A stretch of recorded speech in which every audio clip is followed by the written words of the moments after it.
ഒരു ഡോക്ടർ പങ്കുവച്ച 2 അനുഭവക്കുറിപ്പുകൾ ആദ്യം പറയാം. വളരെ സാധാരണ കുടുംബത്തിൽ നിന്നുള്ളൊരു ചെറുപ്പക്കാരൻ. അമ്മയും ആ മകനും മാത്രമാണ് വീട്ടിലുള്ളത്. ചെറുപ്പത്തിൽ തന്നെ പഠനം നിർത്തി മീൻ കച്ചവടം തുടങ്ങി. അങ്ങനെയാണ് ജീവിതം മുന്നോട്ട് കൊണ്ടുപോകുന്നത്. അങ്ങനെയിരിക്കെയാണ് ആളുടെ പെരുമാറ്റത്തിൽ ചില മാറ്റങ്ങൾ അമ്മ ശ്രദ്ധിക്കുന്നത്. പുറത്തിറങ്ങാനും ജോലിക്ക് പോകാനും മടി. എന്തെങ്കിലുമൊക്കെ പറഞ്ഞു വീട്ടിൽ തന്നെ ഇരിക്കും. കുളിക്കുന്ന സമയത്ത് വെള്ളം ദേഹത്തൊഴിക്കുന്നതിന് മുമ്പ് എന്തോ പിറുപിറുത്ത് കൊണ്ട് കപ്പിൽ വെള്ളം എടുത്ത് 3 തവണ തറയിൽ ഒഴിക്കും. എന്തിനാണ് അങ്ങനെ ചെയ്യുന്നതെന്ന് ചോദിക്കുമ്പോൾ ഓരോ മറുപടിയും പറയും. അതുപോലെ ആൾക്ക് എപ്പോഴും ടെൻഷനാണ്. അതുപോലെ ഉറക്കക്കുറവുമുണ്ട്. ഇങ്ങനെയൊക്കെ ആയി ജോലിക്ക് പോകാതെ ആയപ്പോഴാണ് ആശുപത്രിയിൽ വന്നത്. അയാൾ തന്നെയാണ് നമുക്കൊരു ഡോക്ടറെ പോയി കാണാമെന്ന് അമ്മയുടെ അടുത്ത് പറയുന്നത്. ഡോക്ടർ അയാളോട് സംസാരിച്ചു. അയാൾ പറഞ്ഞത് ഇങ്ങനെയാണ്: സാറേ, 7 8 മാസമായി ഞാൻ മരിക്കും എന്നൊരു ചിന്ത മനസ്സിൽ വരും. നിയന്ത്രിക്കാൻ പറ്റില്ല. ഭയങ്കര ബുദ്ധിമുട്ടാണ്. എപ്പോൾ വരുമെന്ന് പറയാൻ പറ്റില്ല. വീണ്ടും വീണ്ടും ഈ ചിന്ത മനസ്സിലേക്ക് വരുമ്പോൾ ഞാൻ ആകെ ടെൻഷനാകും. ഞാൻ മരിച്ചാൽ അമ്മക്കാരും ഇല്ലാതാകുമല്ലോ എന്നോർക്കും. ഈ ചിന്ത അങ്ങനെ വന്നുകൊണ്ടിരിക്കുമ്പോൾ ടെൻഷൻ കൂടി തല പൊട്ടുന്ന പോലെ തോന്നും. കപ്പിൽ വെള്ളമെടുത്ത് പ്രാർത്ഥിച്ച് 3 തവണ നിലത്തൊഴിക്കുമ്പോൾ ഒരു ആശ്വാസം കിട്ടും. പക്ഷേ ചിന്ത വീണ്ടും വരും. അപ്പോൾ വീണ്ടും ഞാൻ കപ്പിൽ വെള്ളമെടുത്ത് ഒഴിക്കും. എനിക്കറിയാം അങ്ങനെ നടക്കാൻ സാധ്യത കുറവാണെന്ന്. എൻ്റെ കൂട്ടുകാരും അങ്ങനെയാണ് പറഞ്ഞത്. പക്ഷേ എനിക്കത് നിയന്ത്രിക്കാൻ പറ്റുന്നില്ല. വീട്ടിൽ നിന്ന് പുറത്തിറങ്ങാൻ പേടിയാണ് ഇപ്പോൾ. അതുപോലെ മീനുമായി സ്കൂട്ടറിൽ പോകുമ്പോൾ ചെറിയൊരു ഗട്ടർ കണ്ടാൽ പോലും എൻ്റെ മനസ്സിൽ തോന്നും സ്കൂട്ടർ ഗട്ടറിൽ വീണു മറിയുമെന്ന്. അതും ഇതുപോലെ വീണ്ടും വീണ്ടും മനസ്സിൽ വരും. ഞാൻ വണ്ടി ഒതുക്കി ആ ഗട്ടറിന് മുകളിലൂടെ 3 തവണ അങ്ങോട്ടും ഇങ്ങോട്ടും നടക്കും. എന്നിട്ടേ വണ്ടി എടുത്തു പോകും.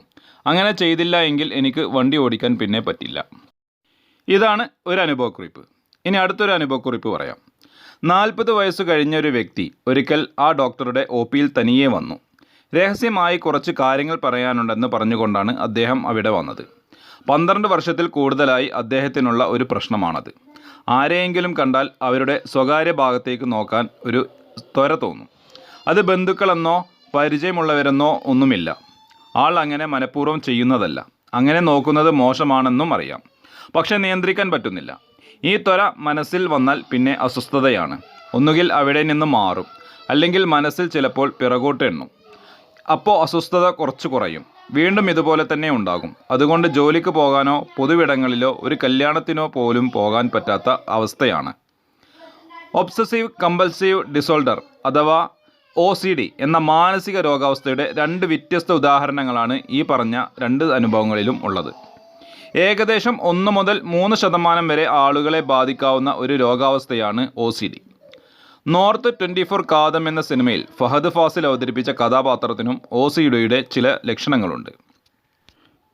തീവ്രത നിമിത്തം ആളുടെ വ്യക്തിജീവിതത്തിലും സാമൂഹിക ജീവിതത്തിലും വളരെയധികം ബുദ്ധിമുട്ടുകൾ സൃഷ്ടിക്കാവുന്ന ഈ അസുഖം പലപ്പോഴും ആളുകളുടെ ജീവിതം തന്നെ ദുരിതപൂർണമാക്കും. നമുക്ക് നമ്മുടെ ചിന്തകളെ ഒരു പരിധിവരെയൊക്കെ നിയന്ത്രിക്കാൻ സാധിക്കാറുണ്ട്. സമയവും സാഹചര്യവും നോക്കി ചിന്തകളെ നിയന്ത്രിക്കാൻ സാധിക്കുന്നത് കൊണ്ടാണ് മനുഷ്യന് ഒരു സാമൂഹിക ജീവിയായി മുന്നോട്ട് പോകാൻ സാധിക്കുന്നത്. നമ്മുടെ ചിന്തകളുടെ നിയന്ത്രണം നമുക്ക് നഷ്ടപ്പെടുന്ന ഒരു അവസ്ഥയെക്കുറിച്ച് നമ്മൾ ആലോചിച്ചിട്ടുണ്ടോ? ഒരേ ചിന്തകൾ തന്നെ വീണ്ടും വീണ്ടും നമ്മുടെ മനസ്സിലേക്ക് ഇടിച്ചു തള്ളിക്കയറി വരുന്നൊരവസ്ഥ. നമ്മൾ നിയന്ത്രിക്കാൻ ശ്രമിച്ചാലും ചിന്തകൾ തള്ളിക്കയറി അങ്ങ് വരും. ചിന്തകളെപ്പോലെ തന്നെ ഇങ്ങനെ മനസ്സിലേക്ക് എത്തുന്നത് ചിലപ്പോൾ കാഴ്ചകളോ ചിത്രങ്ങളോ ആകാം. ചിലപ്പോൾ ഒരു ത്വര, അതായത് ഇമ്പൾസ് ആവാം. ഇത് അനാവശ്യ ചിന്തകളാണ് എന്ന് ആ വ്യക്തിക്ക് തന്നെ മനസ്സിലാകും. പക്ഷേ ഒന്നും ചെയ്യാൻ പറ്റില്ല. ഈ ചിന്തകൾ മൂലം കടുത്ത ഉത്കണ്ഠയും ദുരിതവും അയാൾ അനുഭവിക്കേണ്ടി വരും. ഇങ്ങനെ വീണ്ടും വീണ്ടും നമ്മുടെ നിയന്ത്രണത്തിനപ്പുറത്ത് മനസ്സിലേക്ക് കടന്നു വരുന്ന ചിന്തകൾ, ചിത്രങ്ങൾ, ത്വരകൾ ഇവയൊക്കെയാണ് ഒബ്സഷൻ എന്ന് പറയുന്നത്. അനിയന്ത്രിതമായി ഉണ്ടാകുന്ന ഒബ്സഷനുകൾക്ക് അനുസരിച്ച് അതുമൂലമുള്ള ബുദ്ധിമുട്ടുകൾ കുറക്കാൻ നമ്മൾ വീണ്ടും വീണ്ടും ചെയ്യുന്ന പ്രവർത്തികൾ, അതായത് കൈകഴുകൽ പോലെയുള്ള പ്രവർത്തികൾ, അല്ലെങ്കിൽ മനക്രിയകൾ, അതായത് മനസ്സിൽ എണ്ണുകയോ പ്രാർത്ഥിക്കുകയോ ചെയ്യുന്ന ഇതൊക്കെയാണ് കമ്പൽഷൻ എന്ന് പറയുന്നത്. ചിന്തകൾ മൂലമുള്ള ഉത്കണ്ഠ കുറച്ച് കുറയാൻ ഇത് സഹായിക്കും. അതോടെ നമ്മൾ ഇത് വീണ്ടും വീണ്ടും ചെയ്യാൻ തുടങ്ങും.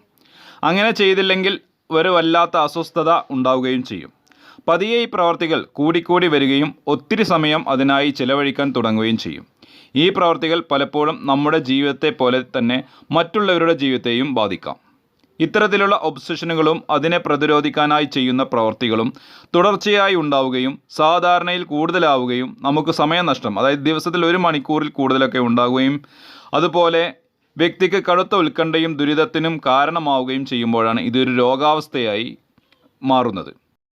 അതുപോലെ തന്നെ ഇത്തരം അവസ്ഥകൾ മൂലം ഒരാളുടെ വ്യക്തി ജീവിതത്തിലും സാമൂഹിക ജീവിതത്തിലും ജോലിക്കും ഒക്കെ കാര്യമായ ബുദ്ധിമുട്ടുകൾ ഉണ്ടാവുകയും ചെയ്യും. എന്തൊക്കെയാണ് OCD അവസ്ഥയുള്ളവർ പ്രകടിപ്പിക്കുന്ന ലക്ഷണങ്ങൾ എന്ന് നമുക്ക് നോക്കാം. മുൻപ് പറഞ്ഞതുപോലെ തന്നെ ഒബ്സഷൻസും അതിനെ പ്രതിരോധിക്കാൻ ചെയ്യുന്ന പ്രവർത്തികളുമാണ് ലക്ഷണങ്ങൾ. ഇവ പലപ്പോഴും പെരുമാറ്റ പ്രശ്നങ്ങളായാണ് നമ്മൾക്ക് കാണാൻ സാധിക്കുക. ഒബ്സഷനുകളും കമ്പൽഷനും പലപ്പോഴും ഒരുമിച്ച് തന്നെ ഒരാളിൽ കാണും. ചിലരിൽ ഇതിൽ ഏതെങ്കിലും ഒന്ന് മാത്രമായും കാണാറുണ്ട്. വളരെ സാധാരണമായി കണ്ടുവരുന്ന ഒബ്സഷനുകളും കമ്പൽഷനും ഏതൊക്കെയെന്ന് നമുക്ക് ഒന്ന് പരിശോധിക്കാം.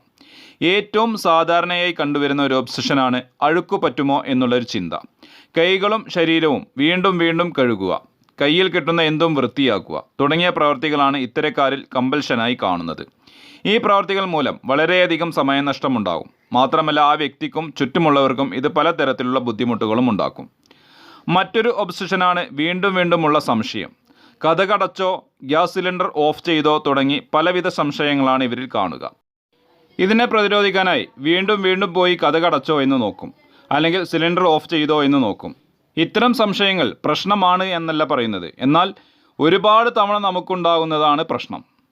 അതായത് ഒരു പ്രാവശ്യം നമുക്ക് സംശയം തോന്നി നാം പോയി നോക്കുന്നത് ഒരു കുറ്റമല്ല, എന്നാൽ പല തവണകളായി ഇത് ആവർത്തിക്കുന്നതാണ് പ്രശ്നമായി മാറുന്നത്. ഇനി ചിലരിൽ കാണുന്ന ഒബ്സഷനാണ് അടുക്കും ചിട്ടയും. എല്ലാം കൃത്യമായി അടുക്കും ചിട്ടയോടും ഇരുന്നില്ലെങ്കിൽ ഇവർക്ക് വലിയ അസ്വസ്ഥതയാണ്. വീണ്ടും വീണ്ടും സാധനങ്ങൾ അടുക്കിപ്പെറുക്കി വെക്കുക, എല്ലാം ഓർഡറിലാക്കുക തുടങ്ങിയ പ്രവർത്തികളാണ് ഇവർ ചെയ്യുക. ഒരിക്കൽ അടുക്കി തൃപ്തി വരാതെ വീണ്ടും അത് ചെയ്യും. മറ്റുള്ള ആരെങ്കിലും എന്തെങ്കിലും എടുത്താൽ ഇവർക്ക് വളരെ അസ്വസ്ഥത ആയിരിക്കും. വേറൊരു ഒബ്സഷനാണ് ലൈംഗിക ചിന്തകൾ. അതുപോലെ തന്നെ വേറെ എന്തെങ്കിലും ആഗ്രഹങ്ങൾ വീണ്ടും വീണ്ടും ഇത്തരക്കാരുടെ മനസ്സിലേക്ക് വരും. പലപ്പോഴും അടുത്തറിയാവുന്ന ആളുകളെ കുറിച്ചായിരിക്കും. നിയന്ത്രിക്കാൻ കഴിയില്ല, മനസ്സിൽ പ്രാർത്ഥിക്കും, എണ്ണും. ഇത്തരം പ്രവർത്തികളൊക്കെ ചെയ്തുകൊണ്ടാണ് അതിനോട് അവർ പ്രതികരിക്കുക. ഇത് വളരെയധികം ബുദ്ധിമുട്ടുള്ള ഒരവസ്ഥയാണ്. മറ്റു ചിലരിൽ കാണുന്ന ഒബ്സഷനാണ് എന്തെങ്കിലും അപകടം സംഭവിക്കുമോ എന്നുള്ള ചിന്ത. തനിക്കോ മറ്റുള്ളവർക്കോ എന്തെങ്കിലും സംഭവിക്കും എന്ന പേടിയിൽ അത്തരം സാഹചര്യങ്ങൾ ഉണ്ടാവാനുള്ള എല്ലാ വഴികളും അവർ ഒഴിവാക്കും, അല്ലെങ്കിൽ പ്രാർത്ഥിച്ചുകൊണ്ടേയിരിക്കും. ഇതുകൂടാതെ മറ്റുള്ളവരെ താൻ ഉപദ്രവിക്കുമോ എന്നുള്ള ചിന്ത, ദൈവങ്ങളെക്കുറിച്ചും മറ്റും മോശമായ ചിന്ത തുടങ്ങിയവയൊക്കെ കാണാറുണ്ട്. ചിലരിൽ പലതരത്തിലുള്ള ഇത്തരം ലക്ഷണങ്ങൾ ഒരുമിച്ചും കാണാം. എന്താണ് OCD എന്ന ഈ രോഗാവസ്ഥയ്ക്ക് കാരണം?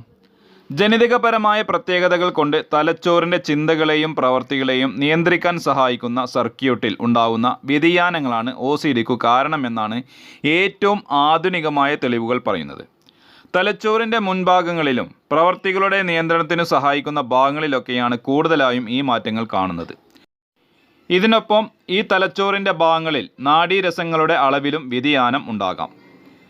രോഗലക്ഷണങ്ങളെക്കുറിച്ചുള്ള അജ്ഞതയും അതുപോലെ സമൂഹം മാനസിക രോഗികളോട് കാണിക്കുന്ന വേർതിരിവും കാരണം പലപ്പോഴും വർഷങ്ങൾ കഴിഞ്ഞാണ് പലരും ഇതിന് സഹായം തേടുക. ഒരു മാനസികാരോഗ്യ വിദഗ്ധനെ തന്നെ കാണുന്നതാണ് ഉചിതം. കാരണം മറ്റു ചില രോഗങ്ങളും OCD പോലെയുള്ള ലക്ഷണങ്ങൾ മാത്രമായി പ്രത്യക്ഷപ്പെടാം. അതുകൊണ്ട് തന്നെ കൃത്യമായ ശാരീരിക പരിശോധനയും മാനസിക നില പരിശോധനയും ആവശ്യമാണ്. മാനസിക നില പരിശോധന വഴി നമുക്ക് രോഗനിർണയം നടത്താൻ സാധിക്കും. അതുപോലെ രോഗതീവ്രത അറിയാൻ സഹായിക്കുന്ന ചില സ്കെയിലുകളും ലഭ്യമാണ്. OCDയുടെ ചികിത്സകളെ പൊതുവിൽ 4 തിരിക്കാം. മനഃശാസ്ത്ര ചികിത്സകൾ, അതുപോലെ മരുന്ന് ചികിത്സകൾ, ബ്രെയിൻ സ്റ്റിമുലേഷൻ പോലെയുള്ള നൂതന ചികിത്സകൾ, ശാസ്ത്രക്രിയകൾ. വളരെയധികം പരീക്ഷണങ്ങൾ നടക്കുന്ന ഒരു മേഖലയാണ് OCD ചികിത്സയുടേത്. പുതിയ പലതരം തെറാപ്പികൾ, മരുന്നുകൾ ഒക്കെ ഈ പരീക്ഷണത്തിലുണ്ട്. വരും കാലങ്ങളിൽ കൂടുതൽ മികച്ച ചികിത്സ ഇവർക്ക് ലഭിക്കും എന്നുറപ്പാണ്. OCD ഉള്ള വ്യക്തികൾ കടന്നു പോകുന്നത് നമ്മൾക്ക് ആലോചിക്കാൻ കൂടി കഴിയാത്ത ദുരിതങ്ങളിലൂടെയും മാനസിക സംഘർഷങ്ങളിലൂടെയുമാണ്. എന്നാൽ പലപ്പോഴും ഇവരുടെ പെരുമാറ്റത്തിലെ പ്രത്യേകതകൾ കാരണം ചുറ്റുമുള്ളവർ ഇവരെ കളിയാക്കുകയും ഒറ്റപ്പെടുത്തുകയും ചെയ്യുന്ന ഒരു അവസ്ഥയുണ്ട്. നമ്മളിൽ ചിലരെങ്കിലും തമാശക്ക് ചിലരെ ഈ രോഗാവസ്ഥയുടെ പേര് പറഞ്ഞ് കളിയാക്കിയിട്ടുണ്ടാകും. ഇതൊക്കെ അവരുടെ ബുദ്ധിമുട്ടുകൾ കൂട്ടുന്നതിനും ഒപ്പം സഹായം തേടുന്നതിൽ നിന്നുമൊക്കെ അവരെ പിന്തിരിപ്പിക്കുക കൂടി ചെയ്യും. ചികിത്സയ്ക്കൊപ്പം സാമൂഹികമായ പിന്തുണയും ഇവർക്ക് ആവശ്യമാണ്. അത് നൽകാൻ നമ്മൾ തയ്യാറാവണം. ഇത്തരം ബുദ്ധിമുട്ടുകൾ നേരിടുന്നവരെ ചികിത്സയെടുക്കാൻ പ്രേരിപ്പിക്കണം. അങ്ങനെ അവരുടെ ജീവിതയാത്ര കൂടുതൽ എളുപ്പമാക്കാൻ നമുക്ക് സഹായിക്കാം. OCDയെക്കുറിച്ചുള്ള ഈ വിവരങ്ങൾ നിങ്ങളുമായി പങ്കുവച്ചത് ഹെൽത്ത് കെയർ മലയാളം ചാനൽ. ആരോഗ്യപരമായ എല്ലാ അറിവുകൾക്കും ഈ ചാനൽ സബ്സ്ക്രൈബ് ചെയ്യുകയും ബെല്ലൈക്കൻ ഓൺ ആക്കുകയും ചെയ്യുക. ബെല്ലൈക്കൻ ഓൺ ചെയ്യുമ്പോൾ ഓപ്ഷൻ കാണിക്കുകയാണെങ്കിൽ ആൾ പ്രസ് ചെയ്യുക. ഈ വീഡിയോ ഇഷ്ടമായ ലൈക്ക് ചെയ്യാനും ഷെയർ ചെയ്യാനും മറക്കരുത്.